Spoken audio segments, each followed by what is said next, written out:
My boyfriend, now fiancé, asked me to marry him 2 months ago.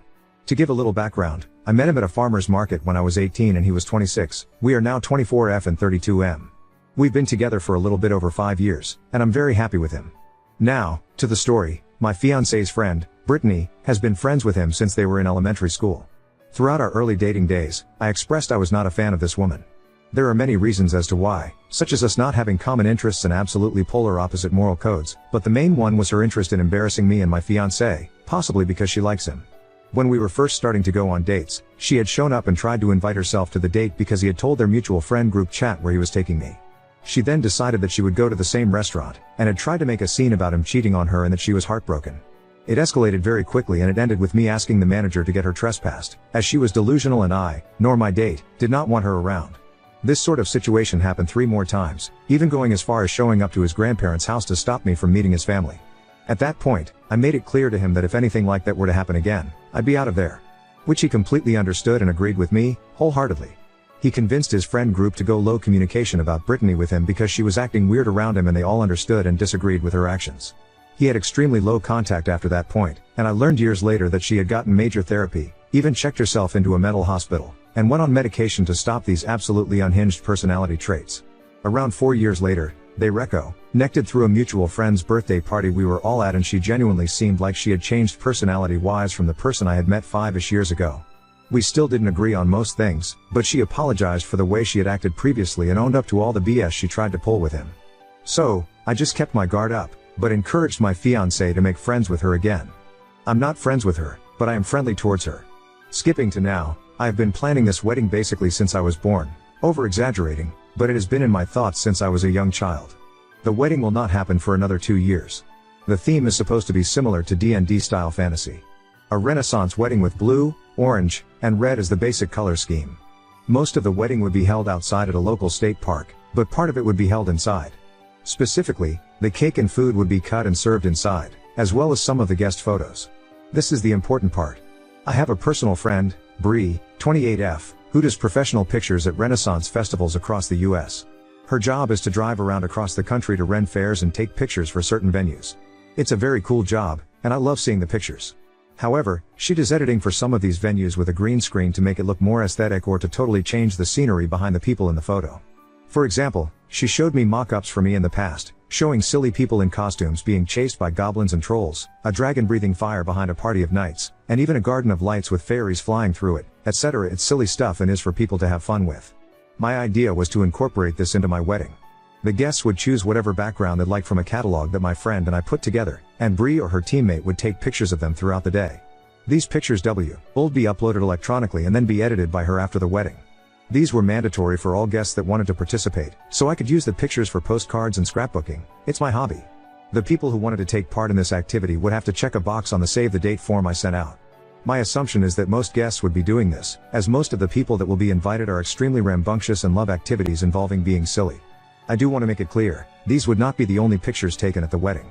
There still would be normal pictures being taken of the wedding itself, as well as photos that will likely be framed and used as decorations that would have no green screen of my husband and I, and the wedding party. A few days after he had proposed, my fiancé asked me if I'd feel comfortable with him inviting Brittany to the wedding as a groomswoman. Honestly, I was fine with it. Until the topic of her hair came up. In the year or so that he had reconnected, she cut and dyed her hair a lime green with a cool undertone and highlights. I honestly really like it and it suits her facial structure extremely well. However, I was worried about the green screen and her hair, so I invited her to my friend's home a while later so we could see if the screen would blend with her hair. Unfortunately, it did. In the pictures, you could see a major glitch with every background we tried because of her hair. I asked my friend if there was a way to edit around it, and she said there was, but it would be an extra amount of money because it would be way more time to go through and possibly edit multiple photos of her with groups of people and herself so the picture wouldn't glitch. I'm very against this, as our budget has to be semi-perfect. We are accounting for accidents and issues, but not extra money to my friend's business because of one woman's choice of dye blending very well with the green screen. While I do love her hair, I asked if she'd wear a wig to the wedding so she could still be included in the green screen pictures, even offered to get it professionally done and I'd pay for that. This is when she became very angry with me. To sum up what she had said, her being asked to wear a wig was basically me saying I wanted to cover herself. That her hair was an expression of herself and that she loved it. I told her that I loved it as well, but in order for her to be included, she would need to wear a wig, as the green in her hair cannot just be covered up via a hat or other headwear. She has been saying that I just don't want to include her in the wedding. As a compromise against the wig, I proposed that she gets more pictures of her having fun taken at the wedding itself, instead of the green screen. She didn't like this idea because she claims it isn't fair all the other guests get to be put in a fun picture and she's the only one not allowed. Though I sort of agree with her, it isn't to the fault of my own. So, I offered that she paid for the extra editing costs it would be to take and edit more of her pictures. At first, she was fine with the idea. Until I mentioned that the extra editing would cost around $100 for just a singular picture to be taken and edited by my friend, and the final price depended on how many photos she ended up in on the green screen. Then, she declined the offer and tried to throw it in my face that Bree's prices were outrageous. I disagreed with her sentiment about the prices, and I haven't spoken to her since then. Throughout this whole ordeal, my fiancé has been on my side, but he has been upset over her possibly not being there. While he does agree with me about not wanting to pay more for just her, as well as that she's being overdramatic, he has sympathy for her being the only person being left out of this choice activity. While I also have sympathy, I just don't see an alternative here. We can't use a blue scoring over a green screen because the colors of the wedding are blue, red, and orange. And, I don't wish to pay for a new screen for my friend's business just because of one person. And the alternatives I have come up with, she has shot down. So, my final decision was to ask him to disinvite her from the wedding to not create further drama, if she does not want to wear a wig. After long talks between us, he agreed with me and sent her a message that she would be disinvited entirely and would be welcome to celebrate with just us, after our honeymoon had ended. They met up soon afterwards and he stayed firm on the matter, despite her crying and still refusing to do anything to correct her hair. She still believes that me asking her to do this is because of some power imbalance and that I just want to bully her, which I don't think I'm doing. She has a year to think it over. I can tell this situation bothers him though, and I've addressed it a few times. All of the times I have, he says it is for the best, as she would just ruin the photos she was in with the green screen and could cost us to delete hundreds of pictures, purely based on her actions. I agree, but it still bothers me that I'm doing something wrong. Especially since after this incident, her mom and dad have reached out to me to scold me for abusing my power against their daughter on one of the biggest parties she's ever been invited to. Even my friends are split on the issue, all of them having sympathy for her but some of them saying I'm an odd because I won't just let her come to the wedding and have someone to block her from taking any pictures with the green screen. And, just to make sure the record is straight, I am not trying to force her to change her hair in any way. I do not want her to dye it differently, nor would I expect her to. I purely just want a non-green wig to be put on her head for the wedding and then she can remove it afterwards. I would normally say that she could remove it after the green screen portion, but I'm still working out if I'm just going to let it stay up for the entire day of the wedding, or if I'm going to hold other activities for everyone and have Bree close the photo stuff down. Again, wedding isn't for another 2 years, so I'm able to think it over for at least a year. I dunno, am I the asshole? I will add some context to that, as I thought I made it clear, but apparently not. The activity with the green screen is open to be used by everyone that signed up for it, mostly so I can get an accurate number of people that will have multiple pictures taken of them. I would encourage them to do it in groups, so if one person's hair is making it glitch, and you have multiple people in a picture, it turns into a more than just $100 venture, it turns into $1,000s of dollars that I simply do not have. Bree told me that the total price could potentially quadruple the price I'm willing to pay because it would take hours to Photoshop every single picture Brittany is in. This woman as a guest was always an option, but they decided to invite her to be more than that, and are now reneging because of hair. Guests are welcome to the green screen too, that is why uninviting her was on the plate because if she doesn't want to be left out of a portion of the wedding, then how else would I get her to not take pictures with other people with the green screen? Oop, I didn't mention this only because I was already typing a lot, and forgot to add it, but she has more appointments booked to get her hair touched up with more green coloring in the next 2 years because of the fading the color like that does. I only recently found out this information from my fiancé before we decided to tell her about the issue. If her hair isn't green for whatever reason in a year, or she changes her mind about not minding that she isn't allowed to be in the green screen pictures, I'm sure something could work out differently and that wouldn't affect much at all. Plus so the easiest solution would be for her to just not be in those photos, right? This is correct and I agree with you. The issue is that I'm being made into the bad guy because she doesn't want to be left out of one of the 4 big activities I have ideas for the wedding. I didn't include all the other stuff because I wasn't trying to pile on about how badly she's taking this, as the post is already very long. But, she's yelled at me, cried, called my fiancé 33 times while he was at work, and more. All because I can't fix that she physically cannot be in green screen pictures without ruining them because I do not want to afford a major increase on my spending. I don't get why Op is jumping to uninviting her over the much simpler I'm sorry we can't afford the extra to accommodate your hair color for those pictures. If you won't pay or wear a wig then you won't be in them. A lot of people keep saying this and I think I should have made it more clear. We didn't uninvite her, technically. The conversation between her and my fiancé was more similar to the best recollection of his memory. Fiancé, we need to talk about your antics ever since Op told you that you couldn't be in the green screen pictures. Brittany, okay, I was going to bring it up to you, but I thought you'd make the better choice once we got to talk in person. Fiancé, I have decided that I don't want you to be at my wedding if you won't just choose how to temporarily alleviate the issues with the photo op in your hair. Brittany, what? You would uninvite me over this? Why can't me just have her editor friend edit my pictures so my hair doesn't get cropped out and ruin the look of the pictures? Fiancé, because it costs a lot more for Bree to spend 4 to 5 hours on each photo, over exaggeration on his part, to individually and manually put your hair back to normal. There's a long process involved and she charges by the hour for editing like that. We're already paying a lot for wedding photos because Op and I want to use them for years to come, and we can't afford another large sum of money for Photoshop editing added to the 1,200 photo package. Even if sent them digitally to a different editor than Bree, we'd still be looking at an additional $1,000 tacked onto it. Brittany starts crying. I thought you wanted me at your wedding, and wanted my niece to be the ring bearer. I want to be in those photos because they look like so much fun.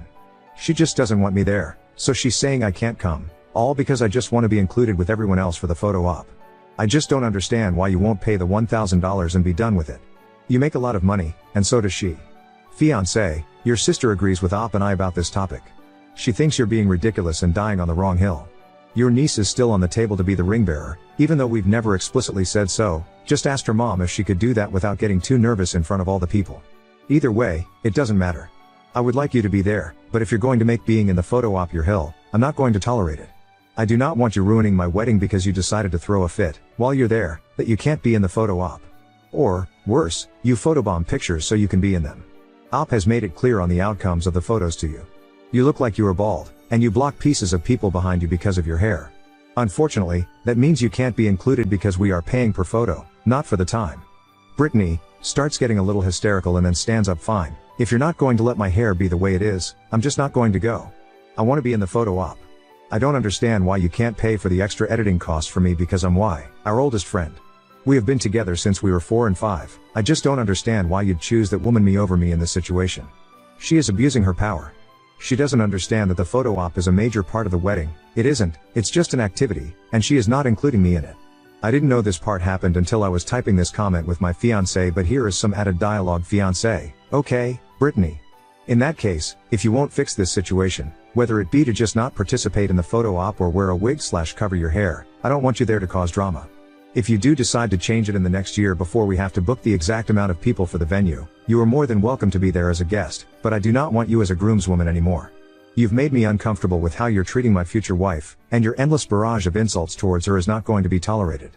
You have insulted her, so you have insulted me. I believed you had changed for the better, but I was wrong. The only reason your invite even still stands, with conditions, is because your family is very dear to me, and I love your sister like a daughter. She starts crying hysterically and tries to grab him by the sleeve, but he pulls away, gets up from the bar, and walks out of the restaurant. So, yeah, that's the entire conversation to the best of my fiancé's ability. Basically, she's being incredibly difficult and stubborn over wanting us to pay $1,000 plus for extra editing because she knows we have the money. We just don't want to pay it only for her. Honestly, if the situation was different, I would have been persuaded to pay half of the cost of the editing and just taken the loss on the photos she happened to be in. I would have done that as the last compromise, over just covering her head temporarily. But with her constant insults, endless barrage of complaints that ain't related to this post, and her being extremely rude to me and my partner about the wedding photos, it just isn't in the cards for me now. Update 1. I honestly didn't think I'd post an update at all this year because I mostly got the confirmation I needed to know I was mostly correct in my assumption that she'd cause more drama at the wedding than necessary, and that I'd be correct in that I would be okay to disinvite her. I was trying to be detailed in that post, but in this one I'm going to be a little less detailed. Basically, 3 days ago, I was sent my post on Messenger from Brittany. She is a notorious Reddit lurker, apparently, and saw it a few hours after it was posted. It didn't even have to get multiple upvotes because she just reads the ones available on the recent category. I told her I posted because I had a lot of inner conflict towards my involvement with my fiancé choosing to disinvite her if she can't just make some form of sacrifice to not be in the green screen / wear a wig so she can be included. She got extremely mad at me. Called me names, threatened that I'd be sued for defamation, etc. This honestly just made me realize how little she actually changed. Of course, I showed my fiancé and he was appalled at her actions. He said he was going to block her and did so that day, and so did I yesterday. I woke up to 43 missed calls from a number I did not recognize, that ended up to be her, and a dozen voicemails claiming that I was stealing my fiancé away from her again, that I had purposefully targeted her for just wanting to be included with everyone else, and so on. I do not know how she got my number, but I obviously blocked it. After that, I reported her to the police on the non-emergency line because I didn't know if I would be needing to fear for my safety. I'm really glad I did this. After my fiancé had left for work, she showed up to our home and knocked on the door. I cracked a window near the door and asked what she wanted. She said, whilst crying, that I needed to let her in the house because it was her right to be with my fiancé, not me. She started kicking at the door and I told her to knock it off. Immediately, I just started dialing the non-emergency police number for my nearest precinct because I already knew what was happening in that moment, and I was supposed to be clocking in for work on my computer at that moment. I texted my boss and she excused my absence for the day as well. As I was doing this, I kept repeating, "Go away, I called the police, and I do not want you here. You are trespassing." She was saying all kinds of things I don't wish to repeat here, but the lesser of the things she was saying involved calling me a white racist pig, she is mixed race, and so am I, saying she was 8 months pregnant with my fiancé's baby. There's quite literally zero proof of this, including no baby bump, despite being a fairly thin woman, screaming that she would take me to hell, trying to break my metal outside door, but instead hurting herself instead. And so on. Basically, she had a full-on meltdown. The police came, saw that was trying to break my door down, and immediately put her in cuffs and sat her down. She was claiming this was her house and that she'd lived there for 10 years, that I had broken in and locked her out, etc. Of course, because of her psychotic appearance, I was questioned and once given the real story. As well as being able to provide proof that I was the owner of the home, she was taken to the police station. As far as I'm aware, she was booked for the night and was let go today. I did agree to a temporary no-contact order and my fiancé and I are going to proceed with a permanent one. Her parents called after they heard she was put in a holding cell, and apologized profusely. Apparently, Brittany had lied to them about the extent of her actions and downplayed a lot of it. On the exterior, she seemed fine and well-rounded. But, mentally, she had snapped, again from not taking her meds for a year. She never told her parents this, just acted normally until one of her triggers came back, my fiancé. No, he didn't do anything wrong, she just had a major trigger when it came to him because of a deeply obsessive personality disorder. I wasn't trying to air her dirty laundry about her medical history the last post, but she was diagnosed with BPD and a large handful of disorders caused by trauma she had endured in her childhood from her great-grandfather. She's an unhealthy person, and I regret even allowing her to have the notion that we had forgiven her for her past. I'm pretty shaken from this ordeal. And I can't believe this was all because of a goddamn green screen and some pictures that were supposed to just be treated as silly holiday cards for my foreseeable future. This is making me rethink the idea altogether, to be completely honest. Maybe I'll just rent an adult bouncy house because that seems more fun than green screen professional photography. Now on to second story. Girlfriend smashed my sister's switch, lied about it, and I kicked her out when she resented me taking my sister in. My girlfriend Megan and I stay together. She had a fight with her parents and asked if we could move in together, so we did. Not too long ago, I had to take my little sister in. I can't disclose much except the fact that I was her only option. When we had the talk about me having to take my sister in, Megan did not like the idea. She told me that I was too young to have such a responsibility, what will happen when we get married and have our own kids, our place was too small, etc., but didn't outright say she had an issue with it. I obviously couldn't turn my back on my sister, so I went ahead with it despite her reservations. Although my sister has always been friendly to Megan from the moment she met her, Megan is always just indifferent. And it sucks because my sister really admires her and enjoys talking to her. I just maybe they don't connect because of my sister's age. A month ago I bought my sister a Switch, she has always wanted one and all her friends have it. I figured she deserved it as she does well at school, helps with chores and is generally a well-behaved kid. She loved it and she has been taking good care of it. Megan wasn't happy when I bought it, she actually sulked. She would borrow the Switch incessantly and my sister would not say no, maybe because she was afraid to? But Megan would use it so much that it felt like it belonged to her. My sister never said anything, she would just patiently wait for her turn. Sometimes Megan would use it even when my sister was at school, saying that she gets bored when I'm at work. All this made me uncomfortable, so I asked her to please tone down on the Switch as it's unfair on my sister, it was her gift. Megan agreed, although it was clear that she was upset. She gave us the silent treatment for the rest of the night. Last week when I came back from picking up my sister from school after work, we found her Switch broken. And that's putting it lightly, it looked like it was deliberately smashed. My sister was distraught. When I asked Megan WTF happened, she told us that she accidentally dropped it and it broke. It was obvious that she was lying, and when I pointed that out and all the other times where she seemed to have an issue with an 11-year-old for no reason, she got annoyed and told me that everything was fine until my sister moved in. I called her childish and asked her to please pack her bags and go back to her parents' house because I need space and time to think. This only made her more annoyed, but she eventually left. Her best friend texted me last night to tell me that I was an asshole for kicking Megan out because on top of everything else, I know how rocky her relationship with her parents are. Does this make me an Oop, she is, and to think I thought we had a future together. Update 1. When I kicked Megan out, I already knew that there was no way our relationship could continue. After reading the comments on the post, I knew that I needed to officially end the relationship and not leave things hanging. I only said to her I needed time to think because I wanted her to leave without a fuss. She had already caused enough trouble. I hadn't spoken to her since what happened because I was ignoring her texts. Some of them telling me that she missed me and wanted to come back home. I decided to text her to arrange a meeting. She told me to come over to her friend's place because she only stayed a few days at her parents' place. When I got to her friend's place, I told Megan that the relationship is not working out for me and it's best that we break up. I said I don't see myself getting over the fact that she intentionally destroyed something that meant a lot to my sister over her irrational jealousy. Not to mention that she never really opened up to my sister, which should have been enough for me to end the relationship then. My sister deserves to be around someone who is willing to form a relationship with her. I had the rest of her stuff and proceeded to give them to her. She started crying and pleading, then accusing me of choosing my sister over her. I clearly never really loved her. She knew that this would happen after my sister moved in. I just said to her, this is exactly why I'm breaking up with you. I also told her that she really needed to reimburse me the $300 for the Switch that she accidentally dropped because my little sister is heartbroken over it and has been sad about it ever since. She rolled her eyes and told me that she already said it was an accident and that it's not her problem anyway since I don't want to be with her anymore. I didn't feel like continuing to argue with her, so I told her to never contact me again and left. When I got home, I blocked her everywhere. I am relieved that she is out of our lives, but I'm very disappointed in myself that it took something so drastic for me to see that Megan was not a good person.